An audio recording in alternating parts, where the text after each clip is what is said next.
ran out of gas. Ran out of gas. 4 shots. Didn't let us get into any flow offensively. We didn't make easy plays. We tried to. It's the same thing. What happening in Houston, really. That we tried to do too many things on our own rather than making plays for other people. Is it frustrating to sort of get into those situations where you can see it coming? Well, you can see it coming, but it's difficult because we have so many young players, and it's tough to. It's kind of like an avalanche, And then what happens is,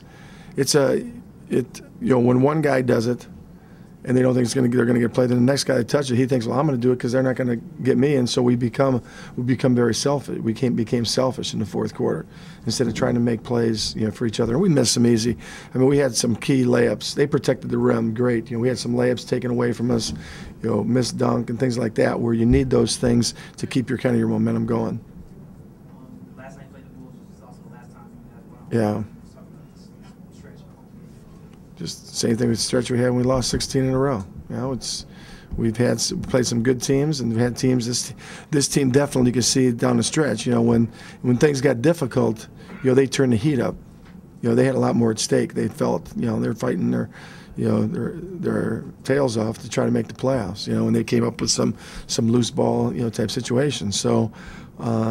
We played well at times, and we didn't finish the game, which is something that you want to, try to do. We didn't get a good start at the beginning of the fourth quarter, which you want to try to do. But, we lost Q again. I mean, you got to realize, we're playing with 9 guys. 2 of those guys are, Cartier came in and played well, but 2 of those guys haven't really had a practice with us yet. So, I mean, we're a little bit undermanned at times.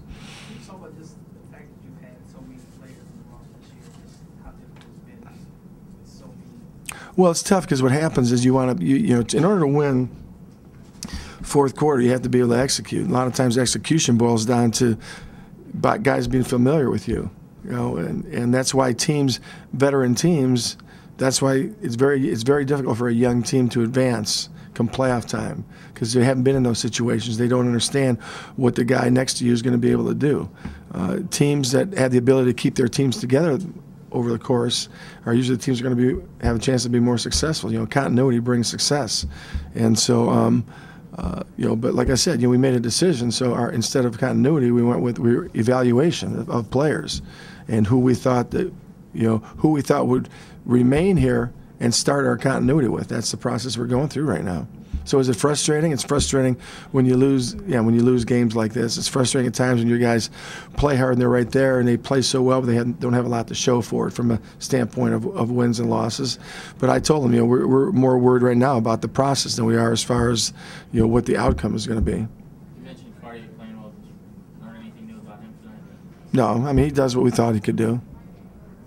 About Javale, seems to have struggled with being patient on offense at times when he gets the ball. You think?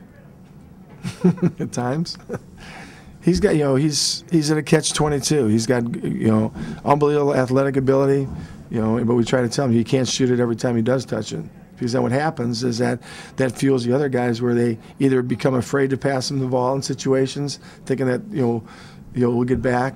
There's always a saying, coaches, we always wear it out. You got to play the right way. And at times he does. At times he gets a little bit anxious, but he hasn't had a lot of minutes over the course of his both college and pro career, and so it's a new experience. That's why when he takes a back quick perimeter shot, usually he's coming out to talk to him and explain to him what he did, why, and understand it. I think the key to success, and when you get to that point as players, is not just understanding why what you did was wrong, not that you just did something wrong.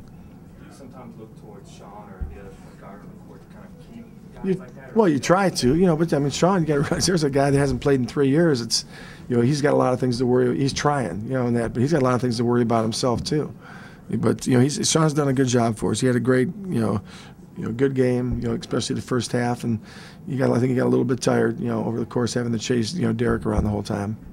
Coach, with that being said, you had balanced offensive production from Miller and Blatcher and 14 assists combined, only 4 turnovers. Yeah.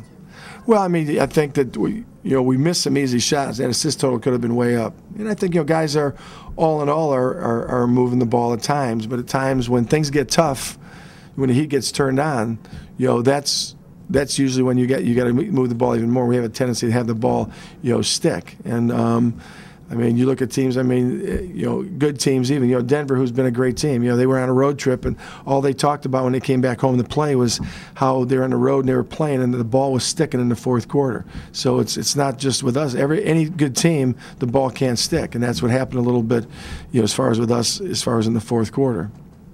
Okay.